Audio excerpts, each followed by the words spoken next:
Bonjour à tous. Le texte de ce matin, 27 octobre 2024, se trouve dans Matthieu 8, versets 1 à 4, qui nous dit: Après qu'il fut descendu de la montagne, une grande foule le suivit. Et voyez, un lépreux s'avança et s'inclina devant lui et lui dit: Si tu le veux, tu peux me rendre pur. Tendu la main, Jésus le toucha et lui dit: Je le veux, deviens pur. Et immédiatement, il fut purifié de sa lèpre.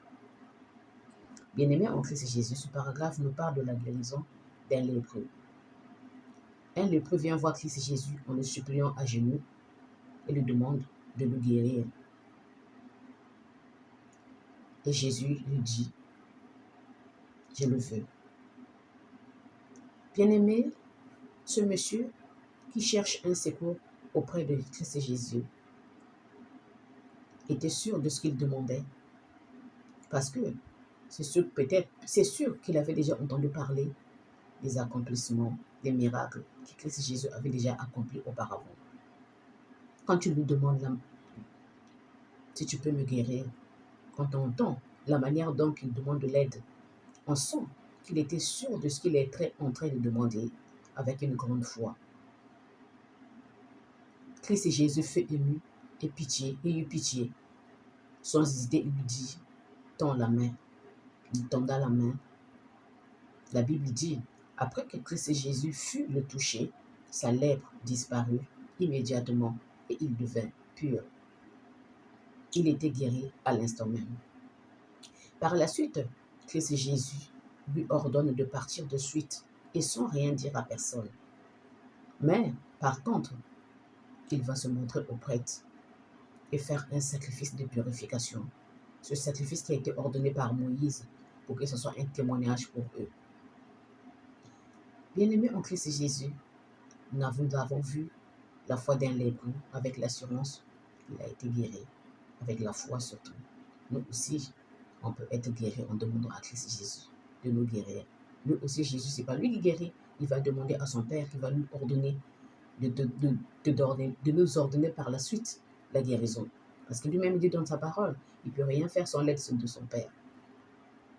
Et par la suite, un officier qui était venu vers Jésus et lui supplier de guérir son serviteur qui était couché à la maison, qui était paralysé et souffrait énormément. Christ Jésus lui répondit: Je vais aller chez toi pour le guérir. Bien-aimé en Christ Jésus, écoutez, cet officier s'est senti humilié, diminué, de voir que Christ Jésus, qui est si grand homme, se rendre chez lui. Il lui dit: Je ne suis pas digne, s'il te plaît, que tu viennes chez moi. Selon toi, il suffit que tu donnes seulement un ordre et mon serviteur sera guéri. Bien-aimé en Christ Jésus, là on remarque encore la foi inébranlable de l'officier, parce qu'il était convaincu de la puissance qu'il y avait Christ Jésus. Dis seulement un mot et mon serviteur sera guéri. C'est ce qu'on appelle la foi inébranlable, bien-aimé en Christ Jésus, de l'officier. Moi, ça m'a marqué. Il lui dit ensuite: Car moi aussi j'obéis à mes supérieurs et j'ai des soldats sous mes ordres. Quand je dis à l'un: Va, il y va. Et quand je dis à l'autre: Viens, il vient. Et quand je dis à mon serviteur: Fais ceci, il le fait. Il était conscient que lui, il commandait, il ne peut pas commander quelqu'un d'autre de venir chez lui. Pour lui, c'était un commandement, quoi. Après que Jésus, Christ, finit d'entendre l'officier parler, il fut admiratif. Il fut admiratif et il dit à ceux qui étaient autour de lui: Je vous le dis en vérité, je n'ai pas trouvé une telle grande foi chez personne dans tout Israël. Et par la suite, Jésus lui répondit: Rentre chez toi. Ce que tu as demandé t'a été accordé. Et au même moment, son serviteur fut guéri. Par la suite, Christ Jésus s'est rendu dans la maison de Pierre. Là encore, il trouve la belle-mère de Pierre en train d'être couchée sur son lit, qui avait de la fièvre. Jésus ensuite toucha la belle-mère. Tout de suite, elle était guérie. Et elle a commencé à les servir. Christ Jésus est notre roi. Tout ce que nous nous demandons en priant, surtout avec la foi qu'il nous donne. Bien-aimés en Christ Jésus, qu'attendons-nous de faire les pas, ceux qui n'ont pas encore commencé? C'est le moment bon, c'est maintenant, mais pas demain. Si on est convaincu de la guérison de Christ Jésus, qui est notre roi, qui surveille tout ce que nous faisons chaque jour autour de nous, il peut nous guérir. Nous avons déjà remarqué des guérisons autour de nous. Toi-même, moi, Dieu nous a déjà guéris, mais on ne se rend pas compte. Prions, demandons avec foi, laissons tout ce qui n'est pas compatible à Dieu. Il y a des choses de foi que nous faisons qui ne sont pas justes, mais on ne se rend pas compte. Mon frère, ma soeur, de fois, ce n'est pas de ta faute. Si c'est le cas, viens et suis-moi.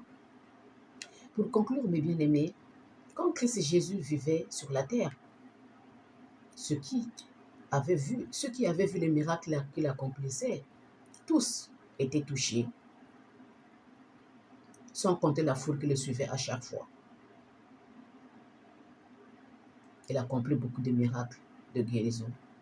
Bien-aimés en Christ Jésus, quand on remarque dans le paragraphe, tous ceux qui ont été guéris, tous avaient la foi. Ils ont demandé avec la foi, si tu le veux, avec la foi, avec une grande croyance. Et Christ Jésus les guérissait. Marc 5, verset 25 à 26 nous dit, par la foi, la femme qui souffrait d'hémorroïdes internes était guérie. Par la foi, un homme infirme était guéri. C'est noté dans Jean 5, verset 5 à 9. Il dit, il y avait un homme qui était malade depuis 38 ans. Voyant cet homme couché et sachant qu'il était malade depuis longtemps, déjà Jésus lui dit, fais-tu guérir? Le malade lui répondit, Seigneur, je n'ai personne pour me mettre dans la piscine quand l'eau est agitée. Alors pendant que je m'y rends, un autre était déjà dans l'eau. Jésus lui répondit, lève-toi, prends ta couchette et marche. Et aussitôt, l'homme fut guéri. Et il prit sa couchette et se mit à marcher. C'était un jour de sabbat. Alors que le jour de sabbat, en Israël, on ne pouvait rien faire. Je pense que Jésus il a eu à avoir des problèmes avec le prêtre-chef. Par la suite, un homme né aveugle était guéri. C'est marqué dans Jean 9, verset 1 à 7. Jésus passait, il vit un homme qui était aveugle de naissance et ses disciples lui posèrent la question, Rabbi, qui a péché, cet homme ou ses parents, pour qu'il soit aveugle de naissance? Christ et Jésus répondit, ce n'est pas ni cet homme, ce n'est pas ses parents, mais c'est pour que la gloire de Dieu soit manifeste à travers ce monsieur qui est aveugle. Jésus-Christ cracha par terre, mélangea, fit de la boue, mais mit dans les yeux de cet homme. Il lui demande d'aller se laver dans l'eau de Siloé. Il s'en a se laver dans l'eau de Siloé et il retrouva la vue. Bien-aimés en Christ Jésus, nous savons que Dieu existe. Nous savons que Christ Jésus, avec affirmation, est venu sur la terre, donner sa vie pour ton péché, pour mon péché, sans exception. Qui peut le faire? Donner sa vie pour toute l'humanité. On imagine la souffrance qu'elle a subie dans le monde de Golgotha, avec des cris, des insultes. Parce que là, il ne croyait pas encore qu'il était enfant de Dieu. Et jusqu'à ce qu'il ait été pendu sur le poteau. Quand on entend les pointes, pincez-nous les doigts, les mains, on voit ce que ça fait. Combien de fois on prend la pointe, met sur la ta. Là, je te dis, aïe! C'est fort, hein? Moi, quand je revois l'histoire, ça me fait très, très mal. Bien-aimé en Christ Jésus, avec la prière, avec la vraie foi, on peut tout avoir, sans exception. Dieu, il nous aime tellement. Dieu, il nous aime. Il est là-haut, assis au plus haut, haut. Chaque jour, il sait tout ce que nous faisons de la journée. Arrêtons tout ce qui n'est pas compatible avec notre Dieu Jéhovah. Prions en vérité. Il pardonne tous les péchés. David a tué, il a pardonné. Il était roi d'Israël. Il y a beaucoup d'histoires. Même si les péchés sont communs, si tu demandes un pardon sincère, lui pardonne. Et la guérison, si tu demandes une vraie repentance, reviens vers lui. Il va te sauver, toi, ma soeur. Moi aussi. Et tout le reste. Il est bon, il est souverain. Il ne laisse pas ses enfants de côté. Il veille sur toi quotidiennement. Si tu es d'accord avec moi, viens et suis-moi. Nous allons prier. Nous sommes là encore ce matin à cause de la grâce et le pouvoir de nous avoir accordé le réveil de ce matin, Papa. Notre Dieu, Jéhovah, nous ne sommes pas dignes d'être près de toi parce que nous avons honte de nos péchés, volontaires et involontaires. Tu es notre solution malgré nos imperfections. Notre Dieu, toi tu pardonnes toutes nos fautes. Tu ne nous reproches pas constamment malgré nos nombreuses transgressions. Et tu n'agis pas avec nous selon nos péchés. Père, raison pour laquelle ce matin nous venons vers toi pour nous te demander le pardon. Tu nous as dit que à cause du péché, à cause de Christ Jésus qui a livré sa vie sur le poteau, nos péchés ont été pardonnés. Et surtout, non, Papa, tu nous as guéris de nos maladies. Et aussi, tu nous as rachetés de la fausse. Raison pour laquelle ce matin nous venons te demander, s'il te plaît, de faire intervenir ton fils Christ Jésus. Parce que nous avons l'assurance que nos péchés ont été effacés à cause de sa mort sur le poteau. Maintenant, sanctifie nos esprits, protège nos âmes qui est enviée par l'ennemi et lave nos cœurs et nos corps avec le sang de ton Fils Christ Jésus. Et par la suite, donne à chacun de nous ton Esprit Saint, qu'il nous rend de l'amour fidèle que nous avons perdu pour pouvoir te louer, pour pouvoir sanctifier ton nom, qu'il nous fasse connaître le chemin qui amène à la vie éternelle vers toi, qu'il nous montre ta splendeur, ta grâce et ta miséricorde au nom de Jésus. Notre Dieu Jéhovah, nous aussi, nous voulons imiter toutes les armées et tes ministres qui te suivent en vérité, nous aussi pour que nous fassions ta volonté. Nous voulons louer ton nom également pour te prouver que nous t'aimons, pour te montrer notre reconnaissance par Christ Jésus. Sois notre Dieu, sois notre président pour toute la journée et ne nous laisse pas nous retrouver dans le mauvais endroit et au mauvais moment. Parce que tu habites en haut, d'en haut. Fixe ton œil sur nous pour bien observer nos chagrins afin d'en tenir compte de nos douleurs dans le quotidien, afin que ton règne descende sur chacun de nous pour effacer nos transgressions. S'il te plaît, nous te demandons également de jeter ton œil sur tous les pays qui sont en guerre, tremblements de terre, séismes, ton peuple qui sont en train de souffrir à cause des maladies, des prisonniers, des SDF, des enfants qui vont fouiller dans les poubelles. Papa, nous ne sommes pas dignes d'être appelés tes enfants parce que nous péchons contre toi. Mais nous savons que, Papa, le pardon, c'est toi. Tu es capable d'enlever rien que l'amertume.